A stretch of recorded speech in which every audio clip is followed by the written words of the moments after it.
জয়পুরহাটের ক্ষেতলালে ক্ষুদ্র নৃগোষ্ঠীর মাঝে নিম্নমানের গরু বিতরণের সময় তোপের মুখে বন্ধ ঘোষণা। এম রাসেল আহমেদ।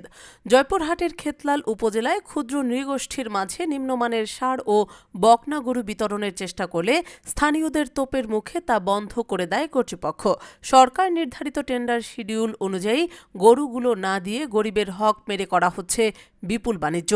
সমতল ভূমিতে বসবাসরত অনগ্রসর ক্ষুদ্র নৃগোষ্ঠীর আর্থসামাজিক জীবন মানোন্নয়নের লক্ষ্যে মঙ্গলবার সকাল থেকে জয়পুরহাট জেলার ক্ষেতলাল উপজেলা প্রাণী সম্পদ দপ্তর ও ভেটেরিনারি হাসপাতাল প্রাঙ্গণে প্রাণী সম্পদ দপ্তর সমন্বিত প্রাণী সম্পদ উন্নয়ন প্রকল্পের আওতায় 52 জন সুফলভোগীর মাঝে তুষার এন্টারপ্রাইজ নামে একটি ঠিকাদারি প্রতিষ্ঠান কর্তৃক সরবরাহকৃত নিম্নমানের ও বেশ কিছু রোগাক্রান্ত সহ 52টি ষাঁড় ও বকনা গরু বিতরণের জন্য নিয়ে আসে।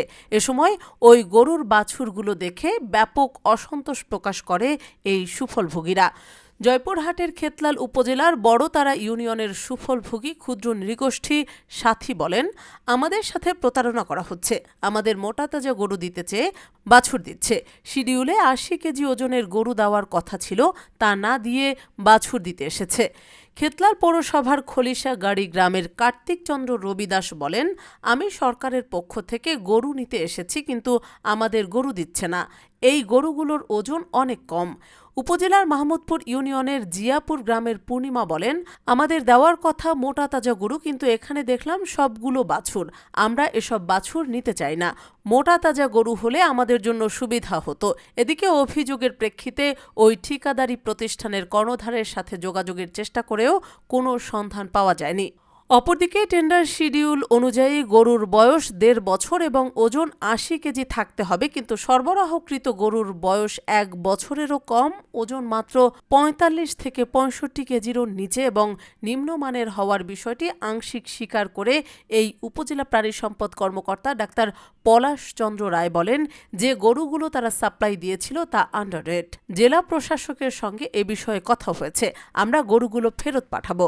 কাউকে কিছু না জানিয়ে নিম্নমানের এসব গরু তড়িঘড়ি করে গোপনে বিতরণের জন্য উপজেলার গণমাধ্যম বা গণ্যমান্য ব্যক্তিবর্গকেও অবগত করেনি সংশ্লিষ্টরা। এমন ঘটনার সাথে জড়িতদের বিরুদ্ধে ব্যবস্থা নেওয়ার দাবি ভুক্তভোগীদের। তাই তো গরু তো দেওয়ার কথা ছিল, বড় গরু দেওয়ার কথা। শেষে এখন এই তো 30 কেজি ওজনে দেওয়া। আমরা তো বড় গরু চাই, এখন আনিছি এইটুকুই, এখন নেওয়া লাগবে, কি করবেন এখন। গরু যে এরকম দেওয়ার কথা আসলে সেরকম তো গরু হয়নি। তো গরু হলো ছোটো হয়ে গেছে, 30 কেজি মানে এরকমই হবে, সেই তো প্রশ্ন তো গরু হয়নি। তো আপনার ঘরে দেওয়ার কথা ভালো গরু, সেই তো হয়নি। তো 30 কেজি 35 কেজি এরকম, 35 কেজি যাবেই না। না, এলে 80 কেজি হবে না। তো এলে 80 কেজি হবে না। এখন কতগুলো আছে আপনার 25 কেজি, 40 কেজি, 35 কেজি, 50 কেজি হয়তো 2-1টা হতে পারে। থেকে 60,000 টাকা মূল্যের বিদেশি গরু, বকনা গরু দেওয়া ছিল কথা, কিন্তু সেখানে আমরা দেখতেছি দেশি গরু। এর মূল্য কত দিয়ে কিনছে সেটা তো আমি জানি না। খুব ভালো হবে না। হ্যাঁ বলতেছি তো, ওইরকম 80-85 কেজি হবে না এগুলা, আমার ধারণা। এখন মাপলে বোঝা যাবে। ইয়াগো ভালো না, সাইজও ভালো না, এগুলা গরু সুন্দর নয়। যে এগুলো ম্যাক্সিমামই আন্ডারওয়েট, সেই জন্য যে বিসিসারের সিদ্ধান্ত যে এগুলো ফেরত পাঠানো হবে।